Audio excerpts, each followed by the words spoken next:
Hello everyone, कैसे हो आप लोग। Welcome back to my channel. कल हमने मीनिंग ऑफ अकाउंटिंग के बारे में पढ़ा था और आज हम प्रोसीजरल एस्पेक्ट के बारे में पढ़ने जा रहे हैं। मीनिंग ऑफ अकाउंटिंग में जैसा कि आपको याद ही होगा कि कल हमने पढ़ा था, accounting is the art of recording, classifying, summarising in a significant manner and in the terms of money the transactions and events which are in part of at least of a financial nature. तो इसका मतलब था कि accounting जो है वो एक कला है उन ट्रांजैक्शंस और इवेंट्स को रिकॉर्ड करने की, क्लासीफाई करने की, समराइज़ करने की जो फाइनेंशियल नेचर के हैं। तो कल हमने एक एग्जांपल से भी पढ़ा था कि अगर किसी फैक्ट्री में आग लग जाती है और वहाँ पर लोगों की वहाँ पर नुकसान हो जाता है, तो उस नुकसान का जब तक हम फाइनेंशियली अंदाज़ा नहीं लगा सकते तब तक उस ट्रांजैक्शन को हम अकाउंट्स में रिकॉर्ड नहीं कर सकते। आई होप ये टॉपिक आपको क्लियर होगा, और अगर आपको इस टॉपिक से रिलेटेड कोई भी डाउट है तो आप मुझे कमेंट सेक्शंस में कमेंट करके बता सकते हैं। तो चलिए आज हम बढ़ते हैं अपने अगले टॉपिक की तरफ, जिसका नाम है procedural aspects of accounting. So when I say procedural aspects of accounting, so procedural aspects means procedure of accounting. What is the procedure of accounting? How like when we do anything, so there is a procedure to do that, right? So what is the procedure of accounting and how it can be done? So procedure of accounting has been divided into two parts. The first one is generating the financial information, and then second one is using the financial information. So when I say generating the financial information, so whenever the transactions which we have in the terms of money, when we record those transactions, when we summarize those transactions, and then we generate a financial result, then it is called generating the financial information. And then after, once the information is generated, then using that financial information in our business is like both are the parts of accounting. So let's first start with generating the financial information. So generating the financial information में जो पहला step आता है वो सबसे पहला step है recording. Recording का मतलब होता है जब भी हम ट्रांजैक्शन को आइडेंटिफाई कर लेते हैं कि ये ट्रांजैक्शन फाइनेंशियल नेचर की है, तो उसके बाद हमें अकाउंट्स में उस ट्रांजैक्शन को रिकॉर्ड करना होता है। तो रिकॉर्ड करने के लिए हम जनरली एक बुक बनाते हैं जिसका नाम है जर्नल। सो जब हमारा बिज़नेस छोटा होता है तो हम एक ही बुक में हर तरीके की ट्रांजैक्शन रिकॉर्ड कर लेते हैं। सपोज़ कीजिए सेल्स की, परचेज़ की, पेमेंट की, रिसीप्ट की, हर ट्रांजैक्शन को रिकॉर्ड कर लेते हैं। लेकिन जब बिज़नेस बड़ा हो जाता है तो जनरल को ही हम डिफरेंट बुक्स में डिवाइड कर देते हैं जिन्हें सब्सिडरी बुक्स कहा जाता है। तो चलिए हम इसे पढ़ते हैं एक बार। The basic function of accounting is recording all business transaction which are of a financial character as evidenced by some of the documents such as the sales bill, passbook, salary slip are recorded into books. Recording is done in a book called journal.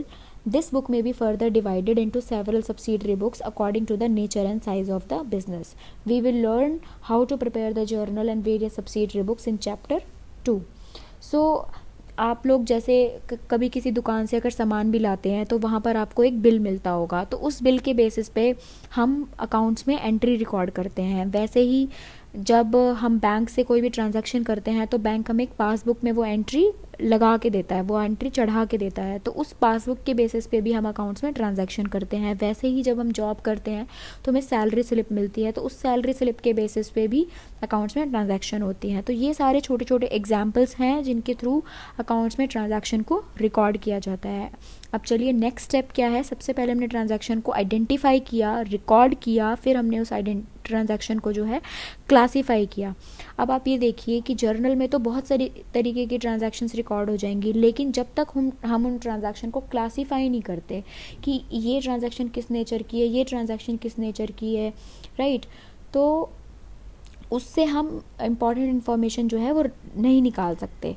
तो आप यहाँ पर देखिए, classification is concern with the systematic analysis of recorded data with a view to group the transactions or entries of one nature at one place so as to put the information in a compact and usable form. तो जो सारी transactions हमने journal में record की हैं उन सारी transaction से, ताकि हम इम्पॉर्टेंट इन्फॉर्मेशन रिवील कर सकें, तो उसके लिए हम क्या करते हैं, ट्रांजैक्शंस को क्लासीफाई करते हैं। और क्लासिफिकेशन के लिए जो बुक यूज़ करी जाती है उसका नाम है लेजर, राइट। तो इसके बारे में भी हम चैप्टर 2 में पढ़ेंगे आगे।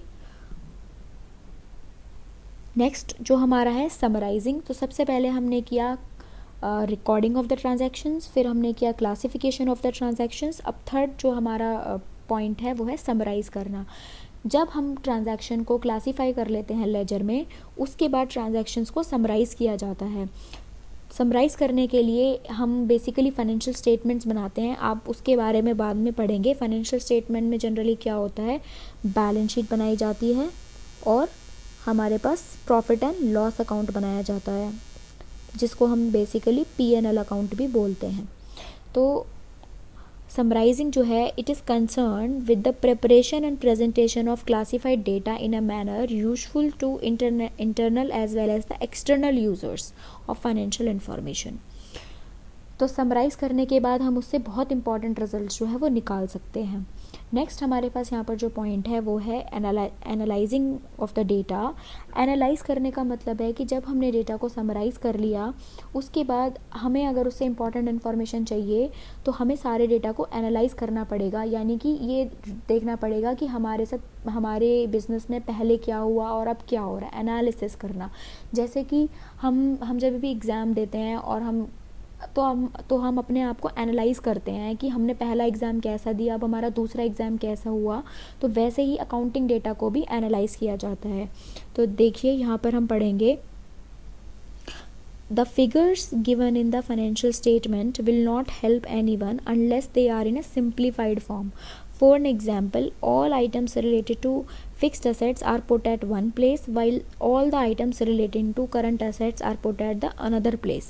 It is concerned with the establishment of relationship between the items of profit and loss account and balance sheet, and it provides the basis of interpretation. So analyzing जो है वो interpretation जो next step है उसके लिए एक basis provide करता है, right? अब हम देखेंगे इंटरप्रिटेशन क्या होता है।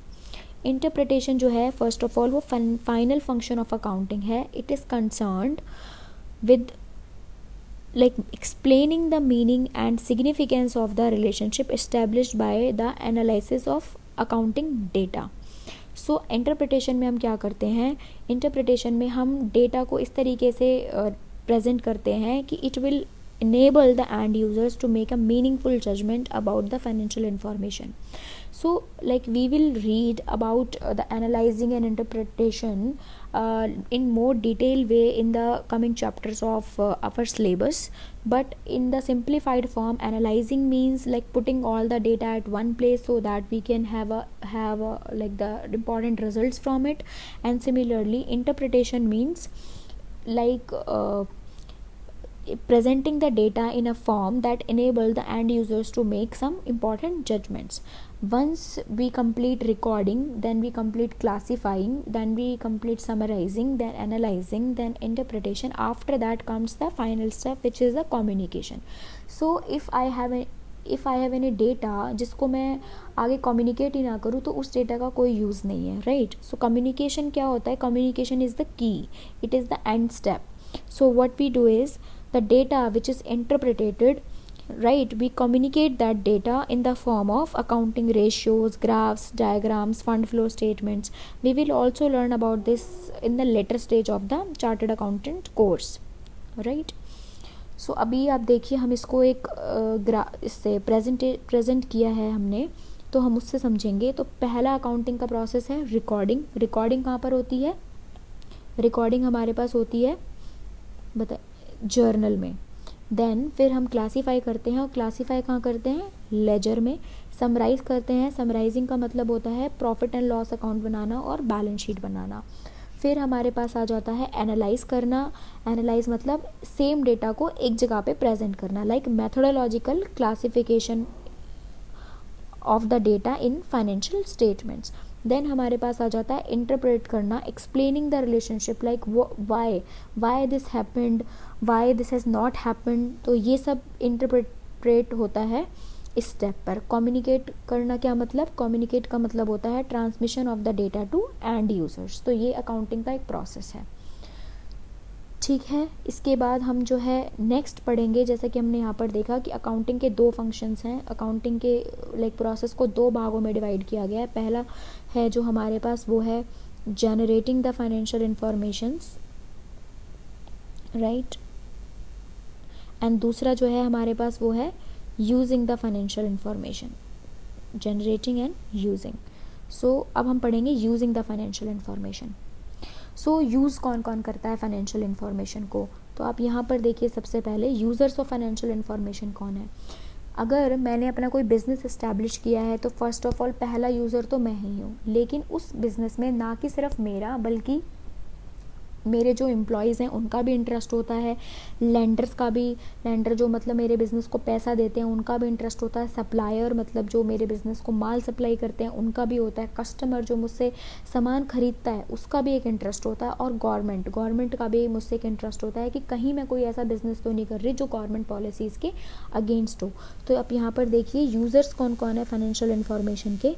पहले जो है बिज़नेस का यूज़र सिर्फ प्रोप्राइटर और ओनर को ही माना जाता था, और उसको क्या कहा जाता था कि वो इंटरनल यूज़र है। लेकिन आज बहुत सारे एक्सटर्नल यूज़र्स भी हैं, इन्वेस्टर्स क्योंकि वो हमारे बिज़नेस में पैसा लगाते हैं, एम्प्लॉय क्योंकि उनको ये देखना है कि उनको वहाँ पर जॉब की कंटिन्यूटी मिलेगी या नहीं मिलेगी, लेंडर्स उनको ये देखना है कि उन्होंने जो पैसा हमारे बिज़नेस में लगाया है, जो हमें बिज़नेस में पैसा उधार दिया है वो उनको वापस मिलेगा या नहीं मिलेगा। सप्लायर्स जो माल सप्लाई कर रहे हैं, अब हो सकता है कि वो जो है उधार पे माल दे रहे हों, तो उसके लिए उनको ये देखना होता है कि उन्हें अपने माल की पेमेंट मिलेगी या नहीं मिलेगी। कस्टमर उनको ये देखना होता है कि मैं अगर इस बिज़नेस से इसका ग्राहक हूँ तो कल को ये बिज़नेस मुझे टाइम पे चीज़ें देता रहेगा या नहीं देता रहेगा। गवर्नमेंट को ये देखना होता है कि ये बिज़नेस कहीं मेरी पॉलिसीज़ के अगेंस्ट तो नहीं है। तो वो सब कहाँ से चेक करते हैं, इन सब का सिर्फ एक ही सोर्स होता है जो कि है फाइनेंशियल इंफॉर्मेशन और फाइनेंशियल स्टेटमेंट में ही आप ये सारी इंफॉर्मेशन का पता लगा सकते हो। तो अब हम यहाँ पर पढ़ते हैं, चलिए। जैसा कि यहाँ पर लिखा हुआ है, there are certain users of accounts. Earlier it was viewed that accounting is mean for proprietor or owner of business, but changing the social relationship diluted the earlier thinking. It is now believed that besides the owner or management of the business, users of account include the investors, employees, lenders, supplier, customer and government, and the other agencies and public at large. Accounting data is more useful if stress economic substance rather than technical form. मतलब accounting का जो data है ना वो current scenario में business कैसा चल रहा है उसको बताए रादर देन उसको टेक्निकली प्रेजेंट करे, क्योंकि उसमें जो इंटरेस्ट है लोगों का वो इतने टेक्निकली साउंडेड नहीं होते। पब्लिक भी होती है, सप्लायर्स, कस्टमर्स, गवर्नमेंट, वो सारे लोगों को इन्फॉर्मेशन जो है वो पढ़ते ही समझ में आ जानी चाहिए कि क्या है। Information is useless and meaningless unless it is relevant and material to a user's decision. The information should also be free of any bias. Bias मतलब कोई भेदभाव नहीं होना चाहिए। ऐसा नहीं होना चाहिए कि इन्वेस्टर्स के लिए अकाउंटिंग की इन्फॉर्मेशन को हमने बहुत अच्छे से दिखा दिया ताकि वो हमारे बिजनेस में पैसा लगाएं। Right? The user should also understand not only the financial result but should also be able to assess the reliability and compare it with the information about the alternative opportunities and past experiences. तो यहाँ पर हमने ये देखा कि users जो है financial statement के अब जो है वो सिर्फ ओनर या मैनेजमेंट तक ही लिमिटेड नहीं है, अब उसके बहुत सारे एक्सटर्नल यूज़र्स ही होते हैं। और फाइनेंशियल स्टेटमेंट्स का ये काम है कि वो ना सिर्फ यूज़र को डिसीजन लेने में हेल्प करे बल्कि कंपेरेबिलिटी भी प्रोवाइड करे, ताकि वो ये देख पाएँ कि दूसरे बिज़नेस से हमारा बिज़नेस जो है, जिस बिज़नेस में वो पैसा लगा रहे हैं वो कैसा चल रहा है, दूसरे बिज़नेस से उसमें क्या अच्छी चीज़ें हैं, क्या बेकार चीज़ें हैं, ताकि वो उन सबको इम्प्रूव कर सकें। तो गाइस इसके साथ ही हमारा using the procedural aspects of accounting का जो टॉपिक है वो ख़त्म हो जाता है। या एक बार देख लेते हैं, हमने यहाँ पर जनरेशन और यूजिंग द फाइनेंशियल इन्फॉर्मेशन पढ़ा, इसके 2 पार्ट थे।